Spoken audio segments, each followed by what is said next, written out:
नमस्कार दोस्तों। ऑपरेशन सिंदूर अभी भी बंद नहीं हुआ है। अभी भी स्ट्राइक पे स्ट्राइक चल रही है पाकिस्तान के रावलपिंडी में। और अब तो इतना ज़्यादा हो गया है कि मुनीर अपने आप को बचाने के लिए वो धड़ धड़ काँप रहा है और भाग भी रहा है। सुना है कि वो, आपने पहले भी सुना होगा, जब युद्ध हो रहा था हमारे सारे चीफ कभी मोदी जी को मिल रहे थे, कभी राजनाथ को मिल रहे थे, कभी प्रेसिडेंट को मिल रहे थे और स्ट्रेटजीज बना रहे थे। आपने मुनीर को सुना कि किधर है? वो बुर्का डालकर, मूछें कटवाकर, बिल्कुल बॉडी लैंग्वेज डरी हुई थी। उसे पता था कि कोई ना कोई बॉम्ब उसे मारेगा। और मोदी जी ने युद्ध के बीच में एक सर्जिकल स्ट्राइक किया रावलपिंडी के ऊपर। निशाना मुनीर ही था और मुनीर उस वक्त बच गया। अब मुनीर को मालूम है कि उसका जो ये हेडक्वार्टर्स है, सो कॉल्ड रावलपिंडी, उसके जो सीक्रेट बंकर थे वो भी अब मोदी जी के निशाने के ऊपर हैं। और इसलिए वो अंदर से, जिसको बोलते हैं आत्मा तक, वो हिली पड़ी है। ये बोलते थे पाकिस्तान वाले कि इनकी जो आर्मी की जो एक पॉलिसी है वो है जिहाद की, यानी कि जो जिहाद है वो इनकी स्टेट पॉलिसी है। ये इनका अपना आर्मी का आदमी बोलता है। और आज भारत ने ऐसे शॉक वेव्स इनको भेजने शुरू कर दिए पाकिस्तान की मिलिट्री के हार्ट में, यानी कि रावलपिंडी के बीच में, कि अब ये भागते फिर रहे हैं। अब मोदी जी को मालूम है कि नूर खान बेस को मैंने तबाह कर दिया। एक मैसेज देना था कि नर्व सेंटर जो है तुम्हारा पाकिस्तान का, डिफेंस एस्टेब्लिशमेंट का, उसको मैं हिलाऊंगा। और पाकिस्तान आर्मी शेयर पैनिक के अंदर है, हर जगह पे ठुक रही है अपने कंट्री में। और इसलिए इन्होंने एक फैसला किया कि वो अपने आर्मी का जो हेडक्वार्टर है उसे वो शिफ्ट कर देंगे। आपने ये सुना होगा भाई, एक आर्मी अपने हेडक्वार्टर को अगर वो शिफ्ट करती है, इसका मतलब है कि पैनिक बहुत ज़्यादा अंदर तक है। और पूरी की पूरी, एक होता है कि सिर्फ आपने जो आपका जनरल है उसको अपने किसी और जगह पे शिफ्ट करना है, लेकिन अगर आप पूरे आर्मी जो हेडक्वार्टर्स हैं उसे ही शिफ्ट कर देंगे रावलपिंडी से, जो आपका नर्व सेंटर हो, यानी कि कुछ बड़ा मोदी जी करने वाले थे या करने वाले हैं और पाकिस्तान की आर्मी को पता लग गया। ये एक हिस्टोरिकल है, अनप्रेसिडेंटेड है, क्योंकि टोटल ह्यूमिलिएशन पाकिस्तान के लिए है। एक तरफ तो अपनी कंट्री में बोलते हैं अस्सी जी युद्ध जीत लिया, जैसे इन्होंने पिछले 4 युद्ध जीते हों वैसे इन्होंने इस बार भी ये युद्ध जीत लिया। लेकिन स्टेट पॉलिसी है जिहाद की, और चूहों की तरह पैनिक में आकर ये भागते फिर रहे हैं। बलूचिस्तान से भाग रहे हैं, उधर से टीटीपी वालों से भाग रहे हैं, इधर हमारी जो भारत की आर्मी गई उसको देखते ही इन्होंने भागना शुरू कर दिया। अब रावलपिंडी से भी भागना इन्होंने प्लान कर लिया है।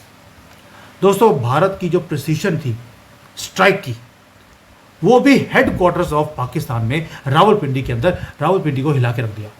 और इसलिए बोल रहा हूँ, ये एक मास्टर क्लास है जो मोदी जी ने दिखाया इस बार कि मेरी फोर्सेस की ताकत कितनी है।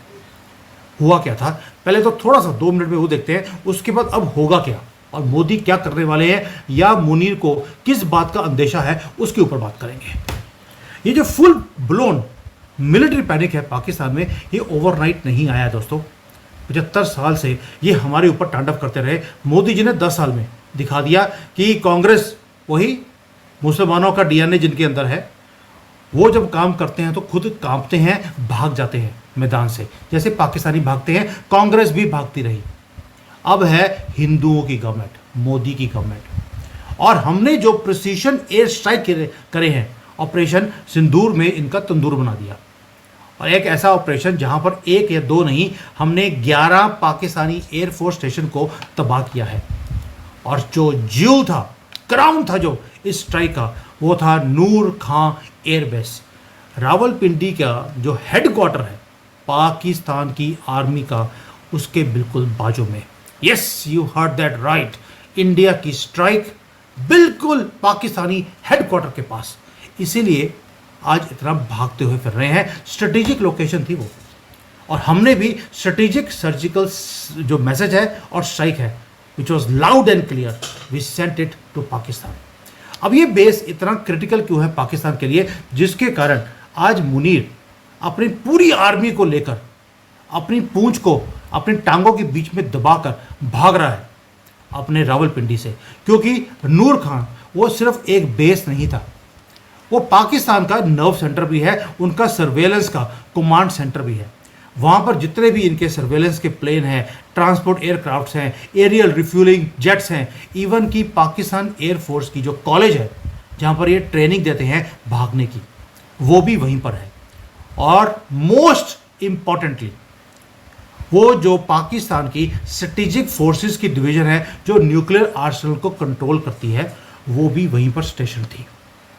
और भारत ने उसी नर्व सेंटर पे जाकर हमने घात लगाकर हमने हमला किया। फिजिकल स्ट्राइक नहीं, ये साइकोलॉजिकल ब्लो है पाकिस्तान न्यूक्लियर कमांड इंफ्रास्ट्रक्चर के ऊपर और इनकी इज्जत के ऊपर। इज्जत तो हमने उतार दी।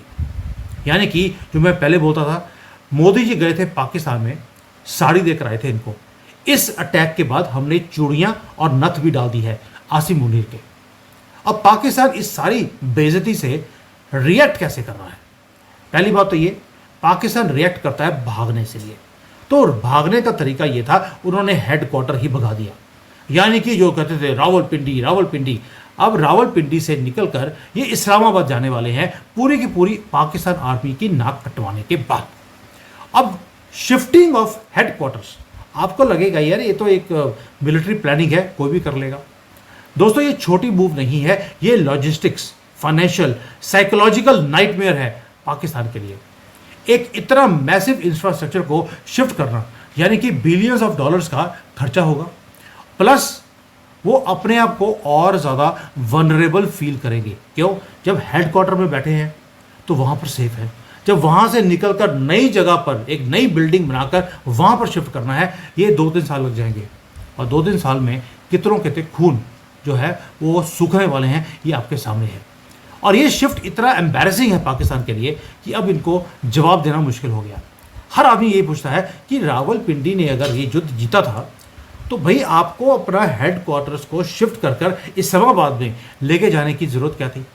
भाई ये तो ऐसा हो गया, और रावलपिंडी और इस्लामाबाद के बीच में 25-30 किलोमीटर का फ़र्क है, सिर्फ, ज़्यादा नहीं है। ये तो यानी कि आपकी गली में आपकी पिटाई हो रही है, आप अपना घर शिफ्ट करके साथ वाली गली में आप शिफ्ट कर दें।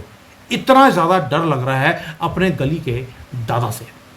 दोस्तों इससे एक चीज़ तो प्रूव होती है कि Pakistan is no longer confident कि वो अपने मिलिट्री हेडक्वार्टर को बचा सकता है।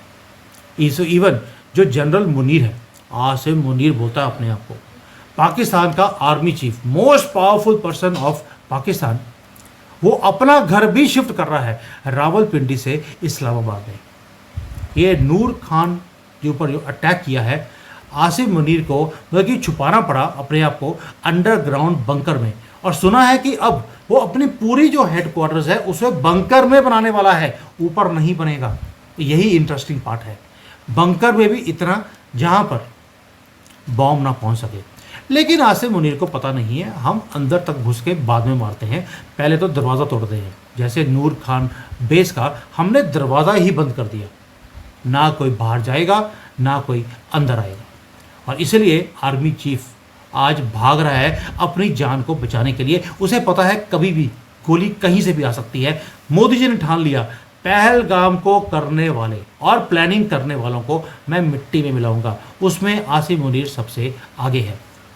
दोस्तों यही है भारत की पावर जो मुझे खुशी देती है देखकर। और यही मोदी हमें 2002 वाला बहुत देर से इंतज़ार था, 11 साल से हम इंतज़ार कर रहे थे, मेरा 2002 वाला मोदी कब आएगा। अब इस सारी चीज़ों का स्ट्रेटेजिक इम्प्लीकेशंस क्या है? पहली बात तो ये है कि आपको जो ये पूरा एपिसोड हो रहा है, जो सिंदूर हुआ, तंदूर हुआ सिंदूर के बाद, उसके बाद जो ये सारा स्ट्रेटेजिक शिफ्ट हो रही है, इसका मतलब है कि अब हम डिफेंसिव नहीं खेलेंगे। भारत की मिलिट्री अब अटैकिंग मोड पर है। अब हमें कोई प्रोवोक करने की कोशिश ना करें, अब हम अटैक पहले करेंगे, हम इंतज़ार नहीं कर सकते। यानी कि पाकिस्तान को भी समझ आ गया कि अब उनकी जितनी भी एसेट्स, अभी उन्होंने टेंडर निकाला है, जितनी एसेट्स उनकी टूटी हैं 11 की 11 एयर फोर्स बेसिस की, उस सबको रिपेयर करने का टेंडर निकाला है। बिलियंस ऑफ डॉलर तो इनके रिपेयरिंग में लग जाएंगे और इसको ठीक करने में कम से कम 5 साल लगेंगे। यानी कि हमने अपने दुश्मन को रियलाइज़ करवा दिया कि now they are vulnerable at any position. उनको लगता था यार रावलपिंडी तक कोई पहुंच नहीं सकता, मोदी जी ने वहां पहुंचकर ऐसी तबाही मचाई है कि इनका पूरा का पूरा जो एयर डिफेंस सिस्टम था उसको तबाह कर दिया। दोस्तों इनका सब कुछ तबाह किया है, इनकी इज्जत भी तबाह कर दी है हमने। और इसीलिए after losing everything, maximum blow जो मिल सकता था इनको वो था भागना। भागना कहाँ से? रावलपिंडी से। And this is going to hurt Pakistan for a very long time. इनकी मीडिया को ये समझ नहीं आ रहा कि अपनी ये धाक को बनाए कैसे। और हमारे जो यहाँ पर एक्सपर्ट्स हैं भारत के अंदर, उन्होंने बोला कि यार नूर खान के ऊपर आपने डिस्ट्रॉय तो कर दिया आपने, लेकिन आपने जो क्रिटिकल लिंकेजेस थे पाकिस्तान के एयरफोर्स के और उसकी लीडरशिप के और ऑपरेशन यूनिट्स के, उसको भी आपने ध्वस्त कर दिया है। इसलिए ये रेटल्ड है कि अगर ये सारा का सारा ऑपरेशन सिस्टम हमारा तोड़ सकते हैं, तबाह कर सकते हैं 20 मिनट के अंदर, हमने पाकिस्तान को घुट्टों पे ले आए।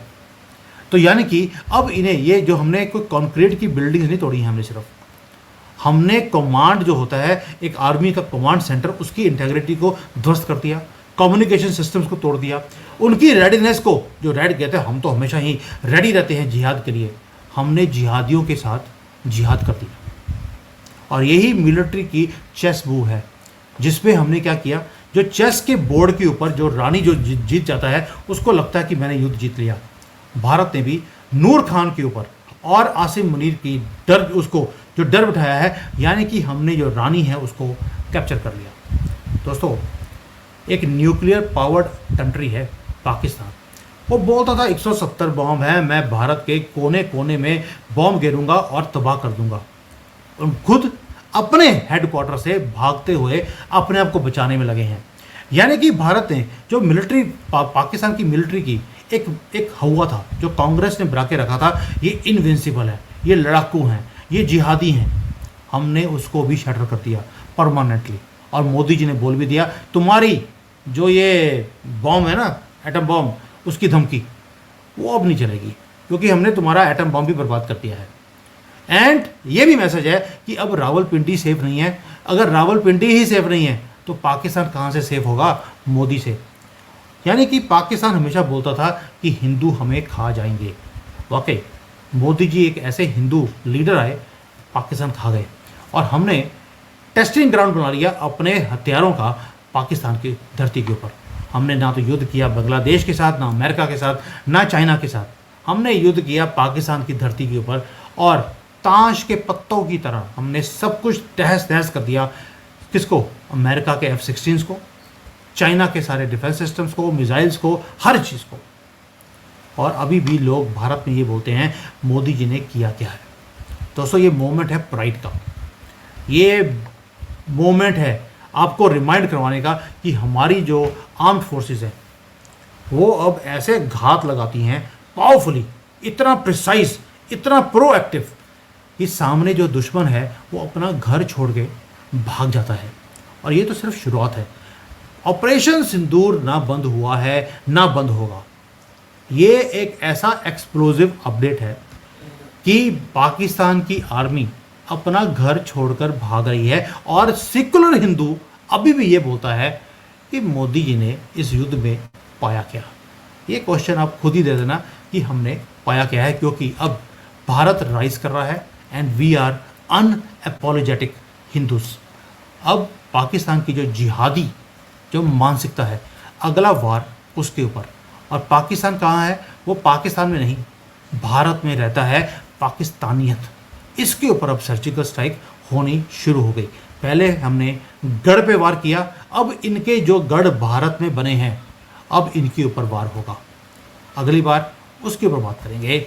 जय हिंद, वंदे मातरम, भारत माता की जय, जय सिया राम।